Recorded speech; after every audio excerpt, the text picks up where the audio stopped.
banker is now bringing everything to light. The secret plan of the US is now being exposed, and how all of this connects with gold and Bitcoin, it all makes sense now. The Federal Reserve audit, the Fort Knox review, the Sovereign Wealth Fund, the Strategic Bitcoin Reserve, potentially coming, because a new monetary and world order is supposed to be created here. And even things like the tariffs that are now being imposed here by the USA, the warnings and threats from the USA towards the EU suddenly make sense. And it's really about strengthening the dollar again and reducing debt here in the USA. And Bitcoin and gold play a really essential role here. In Paul Brandenburg's podcast, a former high-ranking banker is now being invited here, and we're going to listen to the whole thing. It's an absolutely must-see podcast. I'm putting the whole link down here. It's called Banker Herman. I certainly didn't know him, but I was shocked by the revelations he brings to light here. Dive into it, and everything will become clear to you: why there's an audit of Fort Knox, how it connects with gold, the gold shortages, why this could potentially be good for Bitcoin, and why the assets are then used to build a new monetary system, among many other things. This whole thing is super intense and super exciting. But nonetheless, what are the Americans now planning? I mean, the Trump administration? I wouldn't just focus on Trump, but also on the smart people behind him. America currently has about 268 million ounces of official reserves, and they will be on the balance sheet.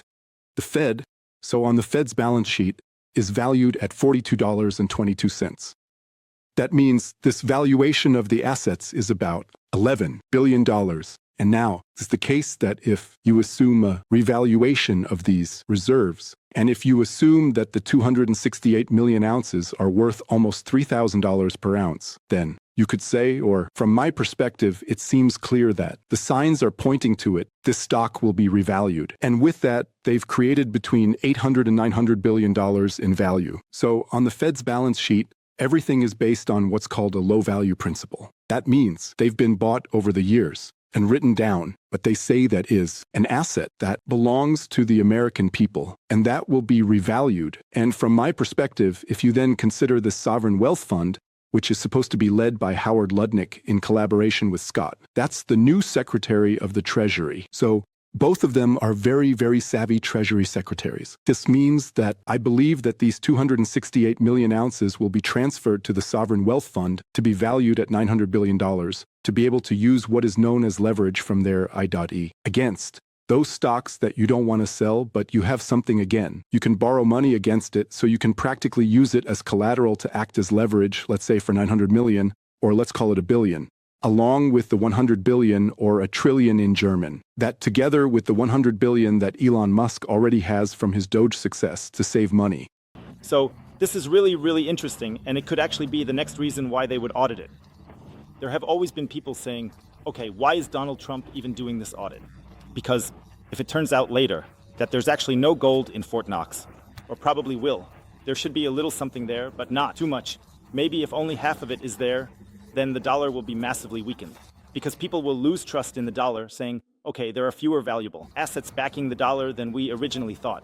So the dollar isn't backed by gold or anything like that, but there is still a certain balance sheet that stands behind it. And if there are no values included here, then it may be that people assess it that way on the free market. Hey, people are saying, hey, the dollar is just a total joke now. But if it turns out, okay, there are only half of the assets, but we revalue the assets, then it could still be that you only have half of the gold, but the value of those assets remains. So it goes up, meaning you potentially have so many unrealized gains that you can now realize. And that leads to being able to leverage new assets. And that leads to being able to further inflate the balance sheet. And from the newly leveraged assets, you can then buy other valuable things, Bitcoin, real estate, or whatever else you might buy with it. And it could be that, for example, Trump is putting it out there like, yeah, hey, we really want to see what's in Fort Knox. But really, it's more about revaluing the assets and creating new values so that you can leverage even more. But it's about to get a lot more exciting. Shout out goes out to Yadi, who sent me this video. So if you come across something interesting, whether it's a video, article, blog, or whatever, just send it my way. Because I'm always on the lookout and always keeping an eye out. Where are the most exciting things happening around Bitcoin? That they are leveraged to buy assets. And that means the U.S. is the biggest debtor in the world. How can a country practically create a sovereign wealth fund? All other wealth fund, Norway, Singapore, have annual surpluses practically creating savings. To buy their assets, their investments. And why can America do that?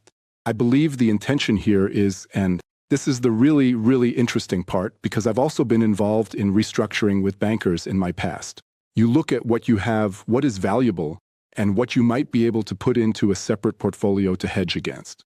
To borrow that again and rack up more debt, which would be the immediate consequence. And what's interesting is that there are increasing signs that this gold reserve is supposed to be transferred into the sovereign wealth fund. There are still 207,000 Bitcoin worth $12 billion that, according to US law, shouldn't really go into such a fund. Could go because you don't know. Does the US really own these funds? They found a way there similar to other instances. You just don't know who the owners of those 207,000 Bitcoin were because the U.S. Department of Justice, well, what do you call that in German? Treasury Secretary, Department of Justice, which has just seized them from anonymous wallets. That means you can clearly see here that a door is being opened again to transfer those 12 billion into the fund. And the rush for gold worldwide, in my opinion, the Chinese have at the beginning of 2024. So maybe we need to explain this a bit more clearly because it's really, really interesting. First of all, it says here, okay, you might not be able to convert the crypto assets into the fund, meaning the sovereign wealth fund. So theoretically, you'd have to buy Bitcoin again, but then at least you could maybe convert the crypto assets into the stockpile. That would be possible here. With gold, it's possible to convert everything here. And now you have to understand how the whole lending process works.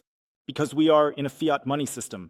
And in a fiat money system, it is very, very stupid to have any assets and not to use them as collateral because taking on debt is worthwhile and saving is punished. Because the person who goes into debt and leverages their assets has an advantage over the one who doesn't.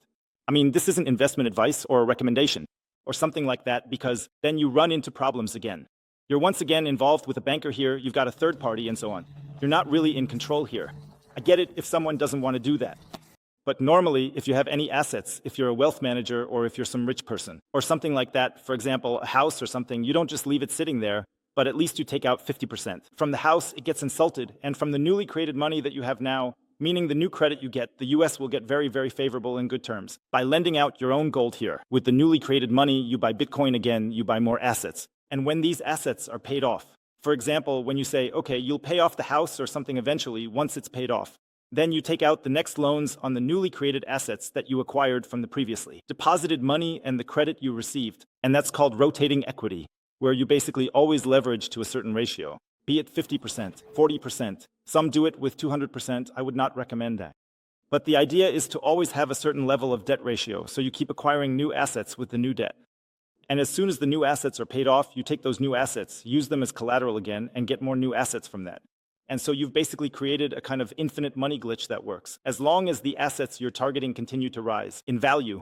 And if you've just bought gold over the last 100 years, real estate and so on, of course, maybe a property has exploded or something like that, or a deal has gone wrong. But normally, if you're betting on appreciating assets that keep increasing in value, and you buy new assets from that, then you've basically created an infinite money glitch. Michael Saylor does something similar. The USA can now do something similar here with the Sovereign Wealth Fund. It's just that they're using gold here, which they're currently using as collateral. And in the next step, the same thing could also happen with Bitcoin. This is a very, very exciting story that's happening right now.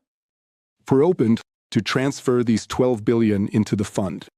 The run on gold worldwide is, in my opinion, the Chinese have already started buying gold very aggressively at the beginning of 2024. So they haven't been investing their surpluses in US dollars or treasuries anymore. Instead, they've started buying gold. And the panic that's breaking out right now is that many weren't prepared for this. So if you now see in Switzerland the refineries that produce these gold bars, they aren't taking any more orders to cast 50 and 100 gram bars because they just can't keep up with production. The demand for 1 kilo and 10 kilo gold bars is so much greater.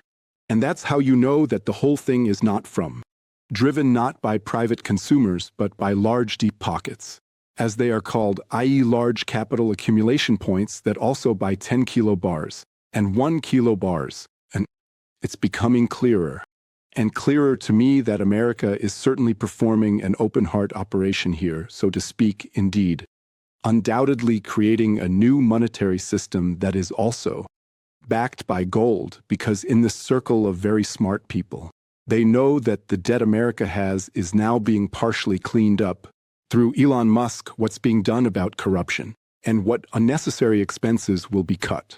But it's important to say clearly that this is the beginning of a new financial and monetary era that's really super interesting to continue, just to also to ask the question, where do they actually want to go? I don't think you know exactly where you're going to end up yet, but they know, of course, that if America pays $1 trillion, that is 1,000 billion every year in interest payments. So you really understand what this whole thing is about now, why the fort should be audited, why the Fed might be audited, and why it makes sense to set up a server and a wealth fund here, just so that a new monetary system can be implemented. And it makes sense to first, here at the Department of Government Efficiency. This whole thing is clearing out, exposing all the, let's say, inefficient things. The next thing you do is you put the gold in. Reassessing, there are new assets to collateralize this newly created money. From these newly created values, you can acquire new assets. You could also get Bitcoin here. In my opinion, that would definitely be the much smarter option. Because if you want to get a handle on the debt, like the banker says here, then you have to focus on assets that don't slowly appreciate like gold, but rather on assets like Bitcoin, which appreciate very, very quickly in comparison. And so you could possibly, but it's still very, very difficult, by reducing the deficit on one side while creating new assets on the other, manage to at least get a better handle on the debt issue. Whether you can pay off all the debts, I doubt that. But at least you could get back to, let's say, reach a very, very good level. And the crazy thing is, if you do that, if you, for example, bring down the deficits, if you create new assets here, if you support the dollar again with gold, Bitcoin, and stuff like that, then the trust in the US dollar will also be strengthened. And that also means that more people will buy US Treasury bonds, then the interest rates will fall. Then you can go into debt more easily again because the interest rates are lower. Then you can just keep the Ponzi scheme going for another 10 years. Maintain it longer. So some people assume that the plan of the new Trump administration is to completely go into debt. Epic slip of the tongue that should have said to pay off debt and not to go into debt. But I see it more as wanting to delay the Ponzi scheme a bit longer. So what the banker is explaining here means you can just push the Ponzi scheme back another 10 years, maybe even 20 years. And to be honest, a year or two ago, I would have said, okay, the dollar might have a few more years or something like that. But what's happening in the background right now, if this is backed by Bitcoin and gold, if the deficit is really being reduced, then it really looks like the dollar can actually exist for a much, much longer time. And now comes the big kicker.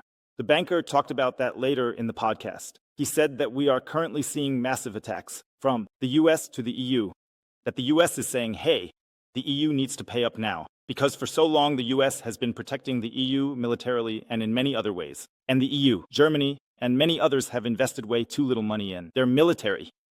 And if now, in the future, if the EU, Germany, and many others want to continue being protected by the US, then it's absolutely necessary for them to buy US Treasury bonds.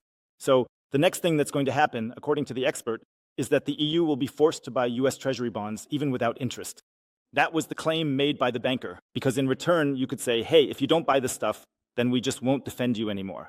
Then we pull back our warships. And what do I know? We'll take it all back. Do we do the trade routes and so on? We don't do any of that anymore. Then you're on your own. And we're also seeing threats from Vans and others saying that if the Germans or the EU keep censoring and all that, there will be consequences. And this is all part of a threat that's now being built up. And in the next step, they say, hey, we need to massively lower our 10-year interest rates. We need to make the US dollar way more attractive. And how can we do that? On one hand, we need to bring down the deficit. On the second page here, assets level, Retchen, Bitcoin strategy, reserve gold strategy, reserve on the fourth page. All those other countries that are being defended now, it's basically almost for free. All these countries are now being forced to hold US Treasury bonds at 0 interest.